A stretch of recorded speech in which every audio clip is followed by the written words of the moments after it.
Et bonjour, ça fait longtemps que j'avais pas fait une sélection de Noël, en fait j'ai l'impression que ça fait 2 ans.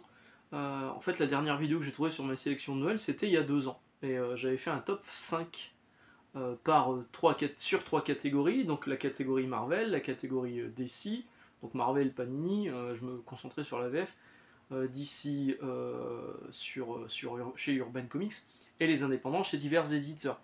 J'avais trouvé donc 5 titres. Cette année, j'ai pas réussi à trouver 5 titres à vous conseiller, vraiment.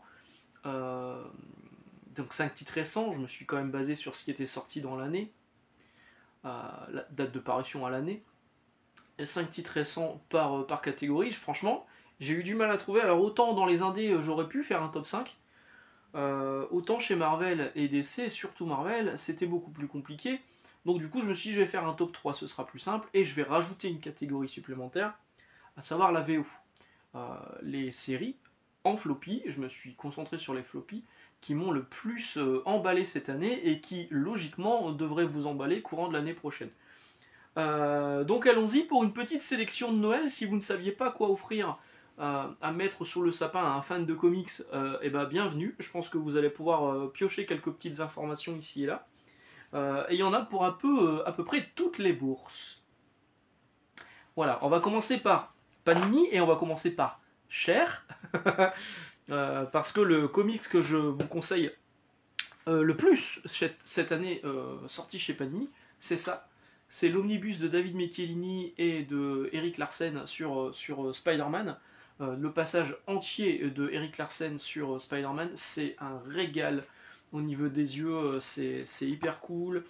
Euh, les épisodes écrits par Michelini, ils étaient vraiment très très classe. Bon, il y a Venom, il y a la Chatte Noire, il y a tous ces gens-là, il y a aussi la partie avec le Captain Universe et la Tri-Sentinelle. Enfin, il y a vraiment des épisodes qui sont absolument ma boule, où on a même une version cyborg de Spider-Man qui apparaît. Alors vous découvrirez pourquoi et si Spider-Man est vraiment cyborg à l'intérieur, hop, de cet énorme omnibus, voilà. C'est très très cool. Alors ça coûte, j'ai plus le prix en tête, mais je crois que c'est 80 balles. Ce Spider-Man, là je vous ai montré celui que j'ai, c'est celui que j'ai acheté en version originale, mais il existe bien en VF, il est sorti cette année. Et en plus de ça, donc les épisodes précédents étaient déjà sortis en omnibus, ce sont ceux de Todd McFarlane. Là ça prend la suite, mais pas besoin d'avoir vraiment de prérequis, hein. Vous pouvez vraiment prendre cet omnibus en tant que tel, tout seul, il n'y a aucun souci. Et si ça vous a plu, l'année prochaine, Panini va proposer les épisodes de David Michelinie, toujours le même scénariste, et Mark Bagley, qui est un dessinateur historique. Le premier omnibus sur au moins 2, et le deuxième est annoncé là aux États-Unis, ceux de Mark Bagley. Et pareil, ce sont des épisodes qui sont très très bons. Mais là, tout le passage de Larsen, c'est un régal. C'est un régal pour aussi bien les plus vieux qui ont connu ces épisodes-là à l'époque dans Strange. Je crois que c'était Strange. Ou Strange, comme disent les plus vieux comme moi, que pour les lecteurs récents, parce que ça n'a pas tellement vieilli. Le trait il reste hyper dynamique, les couleurs sont très classe, enfin vraiment c'est un très très bon truc. Le seul frein évidemment ça serait le prix. Mais là si vous voulez faire un beau cadeau à Noël pour quelqu'un qui veut se lancer dans Spider-Man et qui veut lire de très bons épisodes de Spider-Man, vous pouvez y aller, parce que c'est la série récente, c'est beaucoup plus compliqué au niveau des scénarios. Donc ça c'est ma première reco chez Marvel et Panini en France. La deuxième reco, ça va être le Weapon X qui vient de sortir en noir et blanc. Là, c'est pour les esthètes de l'image. Je ne l'ai pas là parce qu'il est moi-même sous le sapin. Je l'aurai à Noël, mais je vous sors quand même. J'ai l'impression de le sortir toutes les 3 vidéos. Hein. Ce vieux top BD que j'ai en français de l'Arme X, Weapon X par Barry Windsor Smith. Ce sont les origines de Wolverine, mais donc pas ses origines, mais comment il a récupéré l'adamantium, ce métal hyper solide, à l'intérieur de son corps, comment ça lui a été intégré dans son corps, et les pages sont absolument superbes, et en noir et blanc, ça fait ressortir tout le génie de Barry Windsor Smith.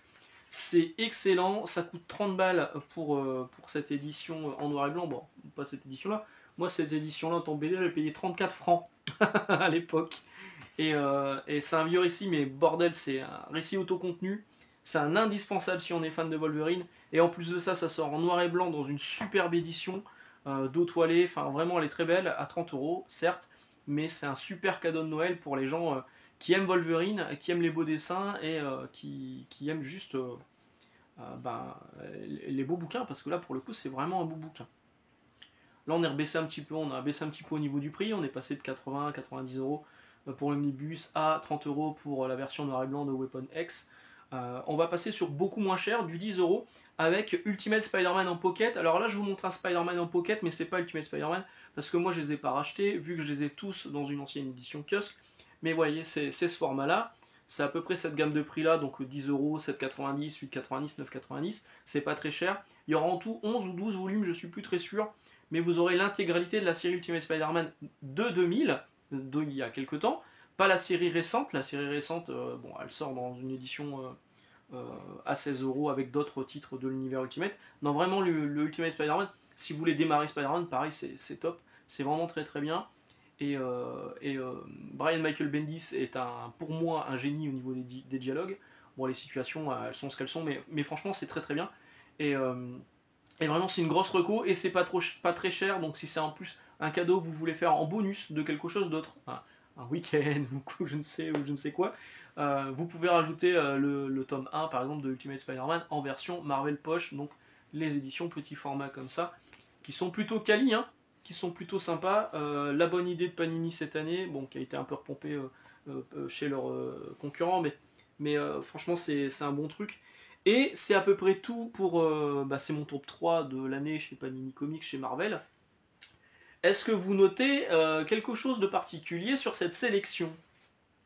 Je vous laisse réfléchir. Ce ne sont que de vieux récits. Et oui, c'est compliqué en ce moment chez Marvel de trouver des récits qui sont vraiment intéressants. Vous allez voir que ça va se confirmer encore après sur ma sélection VO. Et du coup, il n'est pas idiot de se repencher sur des titres plus anciens qui restent toujours d'excellente facture, d'excellente qualité et parfois beaucoup plus modernes qu'on peut l'imaginer. Et vous voyez, les 3 récits dont je vous ai parlé aujourd'hui, c'est 3 vieux récits, mais c'est 3 récits qui peuvent être très bien lus par quelqu'un qui démarre le comics aujourd'hui et qui va se régaler. Et après, quand il va passer à des trucs plus récents, bon, il va se dire « Ah merde, ah merde, je pensais que c'était bien les comics. » Donc ça c'est pour Marvel, Panini. On va passer à DC Comics, édité en France par Urban Comics, avec 3 titres également dans une sélection qui va parler un peu surtout de la Sainte Trinité, hein, de chez DC Comics, à savoir un Batman, un Superman et un Wonder Woman. Non pas que les autres titres sont pas intéressants, mais cette année je trouve que les 3 titres que je vous présente aujourd'hui sortent vraiment du lot. Et je vais commencer par Batman First Night. Alors, pareil, j'en ai déjà fait une vidéo. Si j'ai fait une vidéo sur certains des titres dont je vous parle aujourd'hui, je la mettrai dans la description. Batman First Night, Dan Jurgens, Mike Perkins. Et si Batman avait commencé à officier dans les années folles, hein, ou dans les années de contrebande, au niveau du trait, c'est hyper cool. Alors, le Batman, il est beaucoup moins carré, beaucoup moins costaud que ce qu'on peut découvrir actuellement avec Absolute Batman aux États-Unis. Mais c'est un Batman plus fin, mais plus élégant, et l'ambiance est vraiment cool. Il y a vraiment quelque chose dans ce récit, et c'est un récit complet. Maintenant, vous allez peut-être avoir du mal à reconnaître le Batman que vous avez connu dans les films ou dans les séries télé, parce que c'est un Elseworld, hein, c'est dans une autre temporalité, donc c'est un Batman qui n'a pas forcément... Alors si, c'est les mêmes origines, mais qui n'a pas forcément les mêmes outils qu'aujourd'hui, les mêmes ennemis, voilà. Donc c'est vraiment un récit complet qu'on peut prendre tel quel, et c'est vraiment un excellent moment de lecture que j'ai passé cette année sur ce Batman First Night, qui est donc en un seul volume, et qui coûte entre 20 et 25 euros de mémoire, dans un format un peu différent, un peu plus élargi, un peu plus grand. C'est vraiment un beau bouquin. Donc Batman First Night, ma première sélection chez DC Comics. Ma seconde sélection chez DC Comics, c'est Wonder Woman hors la loi. Le tome 2 vient de sortir, c'est celui-là. C'est toujours aussi cool. Le tome 1 était vraiment très bien. Le tome 2 confirme la bonne tenue de cette série par Tom King et Daniel Sampere. Au niveau du dessin, c'est très très beau. C'est vraiment très très beau. Et au niveau du scénario, c'est franchement recherché. Il y a vraiment des trucs qui sont très intelligents. Enfin, je trouve ça vraiment très très bien. Tom King, c'est un scénariste que j'aime beaucoup. Et je trouve qu'il a parfaitement sa place sur le personnage de Wonder Woman. Voilà, la série est en cours. Voilà, si vous commencez à acheter la série, Tom King, il est toujours aux commandes aux États-Unis et Sampere aussi. sur cette série. La série est en cours, donc si vous souhaitez démarrer, démarrez par le numéro 1, bien évidemment, mais vous savez que vous allez avoir 3, 4, 5, 6 tomes peut-être encore derrière, mais ne passez pas à côté, vous voulez lire du bon Wonder Woman. J'avais parlé je crois à un moment de Wonder Woman Dead Earth, effectivement, les anciennes vidéos sélection Noël sont toujours valables, parce que c'est des trucs qui sont toujours excellents, c'est pas parce qu'il y a quelques années qui sont passées que c'est devenu nul. Mais là sur cette année, c'est vraiment le titre Wonder Woman que je retiens. C'est vraiment très très cool, je vous le recommande fortement. Et enfin on va passer à Batman Superman. Et oui, je triche un peu, j'avais dit qu'il y avait du Superman, mais il y a aussi Batman avec, en fait. C'est Batman Superman World's Finest, la série de Mark Waid et Dan Mora. Mark Waid et Dan Mora qui arrivent ensemble sur la Justice League aux États-Unis. On en reparlera sans doute bientôt. La série est excellente. Celui-ci, c'est le tome 3. Alors, effectivement, la série, elle a démarré en fin d'année dernière, je crois. Ce tome 3, il était sorti en début d'année. Mais ça continue sur sa bonne lancée. La série est toujours en cours également aux États-Unis, mais c'est vraiment. Pareil, c'est pas la temporalité actuelle, ça se passe un petit peu dans le passé, donc c'est les premières aventures entre Batman et Superman, c'est leur première rencontre, leur premier combat contre un grand ennemi. Mais c'est tellement bien raconté et c'est tellement bien dessiné, c'est pour moi un des meilleurs comics qui est en ce moment sur les étals dans l'univers super-héroïque. Et vraiment, je vous le recommande fortement. En plus, il y a des gros robots. Voilà, donc des gros robots, on va en parler juste après. Donc ça, c'est vraiment très très bien. Grosse reco. Et c'est donc mon tome 3 sur Urban Comics, Batman First Night, Wonder Woman par Tom King et Daniel Sampere, Wonder Woman hors la loi, et Batman Superman World's Finest, une excellente série. On va passer aux indépendants. Alors les indépendants, j'aurais pu en mettre beaucoup. Clairement, j'aurais pu en mettre beaucoup. J'ai commencé par Transformers, voilà, qui est là, le tome 1 est sorti là au mois de juin. Le tome 2 là sort dans les jours qui arrivent. Au moment où vous voyez cette vidéo, il sera sans doute déjà sorti. C'est cool.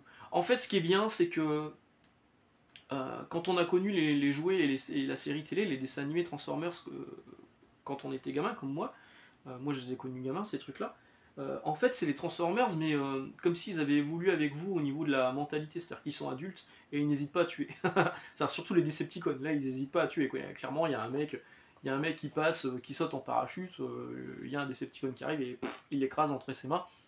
Et en plus de ça, donc c'est un univers partagé, on va retrouver les personnages de G.I. Joe à un moment, tout démarre dans une série qui s'appelle Void Rivals, mais clairement on n'est pas obligé de lire tout ce qu'ils appellent l'Energon Universe pour apprécier, vous pouvez lire que Transformers, il n'y a aucun problème, et c'est une série qui vient de démarrer, donc tout comme Wonder Woman, vous savez que vous allez partir sur quelques tomes derrière, mais c'est un vrai régal de nostalgique, et en plus de ça c'est magnifiquement alors scénarisé par Daniel Warren Johnson, mais aussi dessiné par Daniel Warren Johnson, et c'est hyper dynamique. Voilà, c'est vraiment très très cool.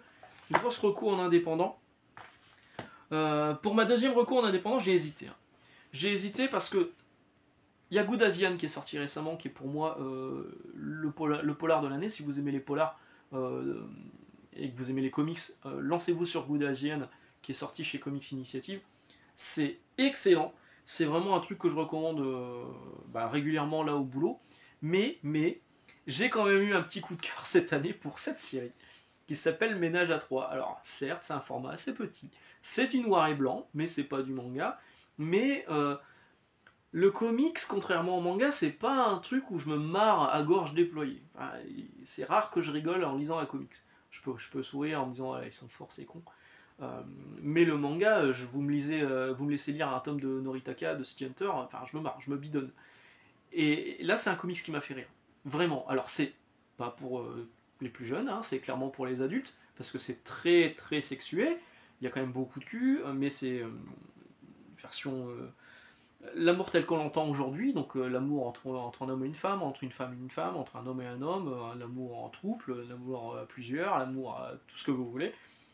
Et c'est moderne, c'est drôle, c'est référencé. Il y a des références à Ranma Me. Alors si vous aimez Ranma Me du Club Dorothée, bon Ranma Me maintenant il y a aussi une série qui est sur Netflix.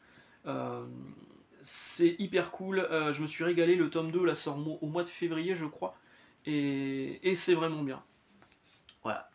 C'est bien vendu ou c'est pas bien vendu? Ça c'est très bien, franchement c'est une reco. Et là pour le coup on parle de comics indépendants, c'est un vrai comics indépendant comme on n'en voit plus autant ces derniers temps. C'est-à-dire que là, c'est vraiment du comics en noir et blanc, fait par quelqu'un toute seule. Enfin, elle est toute seule à faire son. Non, il y a quand même un scénariste qui est David Lobston, enfin, c'est le co-scénariste. Mais tout est fait par Gisèle Lagacé. Et c'est vraiment très cool. Enfin, moi, je me suis marré en le lisant et c'est cool. Enfin, ma dernière reco en indépendant, c'est un comics que je n'ai pas ici, parce que je l'ai prêté, et on ne me l'a pas encore rendu, donc du coup je vais vous montrer l'ancienne édition, à savoir l'édition Delcourt de Savage Dragon. Euh, non pas que ce sont des récits qui soient sortis cette année, mais c'est des récits que moi j'ai redécouverts cette année avec... oh, je vais y arriver ou pas, avec le Kickstarter qui a été lancé, Ulule, etc. Donc c'est vraiment un super truc que je recommande fortement. Et la suite sortira bientôt, normalement courant d'année prochaine, avec en plus les premiers épisodes là qui vont être de nouveau disponibles. On en a parlé longuement sur la chaîne parce que vraiment je me suis régalé. C'est les éditions Black and White qui sortent ça. Et c'est une redécouverte du comics des années 90, mais moderne. En fait, quand on relit, parce que du coup j'ai relu les premiers épisodes de Savage Dragon, on se dit déjà il était en avance sur son temps, Eric Larsen, car oui c'est encore Eric Larsen, tout comme le premier comics dont je vous ai parlé aujourd'hui sur Spider-Man. Et, euh, et c'est beau, il y a toujours des cliffhangers qui sont complètement fous, l'histoire avance en temps réel, le personnage vieillit avec son lectorat, c'est pour ça que là, les épisodes qui sont actuellement proposés par Black and White, ce sont des épisodes avec son fils, parce que le Savage Dragon père a vieilli, il est en prison, il a plus de pouvoir, bref, tout est bien expliqué, en plus de ça, l'éditorial, il est impeccable sur l'édition proposée par Black and White, et c'est vraiment une grosse reco également en indépendant, c'est du super slip, c'est du super héros, ce qui n'est pas le cas de tous les indés que je vous ai montrés aujourd'hui, parce que le comics n'est pas que du super-héros.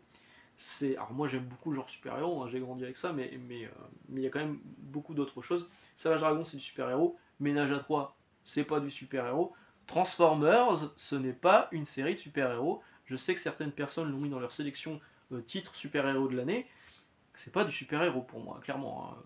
Moi j'ai pas vu j'ai pas vu des mecs avec des super-pouvoirs, il y a des robots géants. Bon, ok. À la limite, admettons. Ça se discute. J'en ai fini pour la VF, je vais passer sur un tout petit peu sur la VO. Alors, 3 titres en VO qui m'ont régalé cette année, et vous allez voir que les 3 titres ont un point commun, c'est que les 3 ont été édités cette année par DC Comics. Donc ça va arriver l'année prochaine, fort logiquement, chez Urban Comics, en France, en VF. Mais là, pour les lire des gens en version originale, je me régale. Batman and Robin Year One, je vous ai fait une vidéo il n'y a pas longtemps pour vous dire tout le bien que je pensais de cette série à la fois moderne et vintage. C'est top. C'est vraiment hyper bien. C'est hyper bien dessiné par Chris Samney. C'est très bien scénarisé par Mark Waid. Mark Waid qui décidément est partout. Hein. Je vous ai déjà parlé de lui sur Batman et Superman. Il est sur la Justice League aussi aux États-Unis et il fait vraiment un travail formidable chez DC. Batman and Robin, c'est clairement un truc qui pour moi va faire partie des meilleures séries l'année prochaine en VF chez Urban, parce que c'est un régal. Alors c'est une maxi-série, il y aura 12 numéros, donc il y a de grandes chances qu'il n'y ait qu'un seul... soit 2 tomes chez Urban de 6 numéros, soit un gros tome de 12 une fois que tout sera terminé. Mais bon, on en reparlera quand ça sortira, c'est vraiment très très bien. Une autre série que j'ai adoré cette année, que je continue à adorer, je suis arrivé au tome 4, au numéro 4 ou 5, chapitre 4 ou 5, je sais plus. Jenny Sparks, c'est hyper bien. C'est hyper bien. C'est Tom King, et oui, comme pour Daniel, comme pour Daniel son père, et comme pour Wonder Woman, comme pour Daniel. C'est dessiné par Jeff Spock, que je connaissais pas trop, et c'est vraiment bien. C'est Captain Atom qui pète un plomb, il rentre dans un bar, il prend des gens en otage, et là on appelle Jenny Sparks, que tout le monde pensait morte depuis des années, mais tout va être expliqué au fur et à mesure, pour résoudre le problème, parce que les super-héros classiques ne sont pas en mesure de combattre Captain Atom, qui est vraiment hyper balèze. Batman et Superman, non seulement ils ont un respect pour Jenny Sparks qui est hilarant, enfin vraiment, elle se permet des trucs avec eux, c'est trop drôle, et, euh, et, euh, et eux, en plus, Superman et Batman, ils sont clairement pas à la hauteur face à Captain Atom, ils se font rétamer en 2-2, et Jenny Sparks est là, elle discute avec le mec, elle tente des trucs, et c'est vraiment bien. Tout se passe au même endroit, hein. C'est pas là où vous allez être dépaysé, c'est toujours dans un bar. Mais franchement, c'est tellement bien écrit, c'est top. Absolute Batman, Tout à l'heure, je vous parlais d'un Batman dans First Night qui était beaucoup plus fin et beaucoup plus baraqué que ce qu'on pouvait voir dans Absolute Batman. Bah, Absolute Batman, il est là, vous voyez, il est hyper baraqué, il fait de la muscu. Il est très très fort, c'est pas il est pas riche, il n'y a pas de majordome, il fait tout avec ce qui lui passe sous la main, et c'est écrit par Scott Snyder, qui a écrit des très bons épisodes de Batman, mais qui a aussi écrit des très mauvais épisodes de Batman Metal. Mais là, il revient en très grande forme avec Nick Dragotta, qu'on connaissait sur East of West, que je connaissais pas plus que ça, moi vraiment je l'ai découvert avec ce Absolute Batman. Il y a des scènes qui sont juste incroyables, c'est hyper dynamique, c'est du Batman mais sans ce que vous pouvez connaître de Batman et sans les éventuels freins qu'il s'est ajoutés au fur et à mesure de sa carrière. Donc pas de continuité à rallonge, pas de Robin avec il y a plusieurs Robins, pas de Bat Family, bref, il est tout seul dans sa guerre, et c'est violent, c'est brutal, c'est bien raconté. Le tome 2, là, le chapitre 2 qui est sorti récemment, je l'ai lu, il y a une scène vraiment qui nous laisse imaginer une suite emballante, voilà, une scène de poker qui est vraiment très très cool. Bref, Absolute Batman, sur toutes les séries qui sont proposées Absolute, donc c'est un reboot de l'univers DC. C'est un peu l'équivalent d'Ultimate Universe, mais chez DC. C'est excellent. Et donc vous voyez les 3 titres que j'ai sélectionnés en VO à mettre sous le sapin. Bon, bah faut trouver un comic shop qui fait de la VO, hein, parce que ce sont des original comics. Non, des comics originaux, pardon. Ce sont 3 titres publiés par DC qui, décidément, DC est très en forme. Je vous disais que trouver du Marvel récent de qualité, c'est compliqué. Trouver du DC récent de qualité, là par contre, vous avez le choix. Voilà, j'espère que ça vous a intéressé, cette petite vidéo de Noël. On va se retrouver très vite. Moi, je vais retourner travailler, hein, parce que c'est les comics sous le sapin. Là, je vous en parle, mais je vais aussi vous les proposer, là où je travaille en librairie. Donc on se retrouve très bientôt. Excellente journée, excellente lecture. Et puis à bientôt. Donnez-moi votre sélection à vous dans les commentaires pour qu'on en discute un petit peu. Ciao, ciao!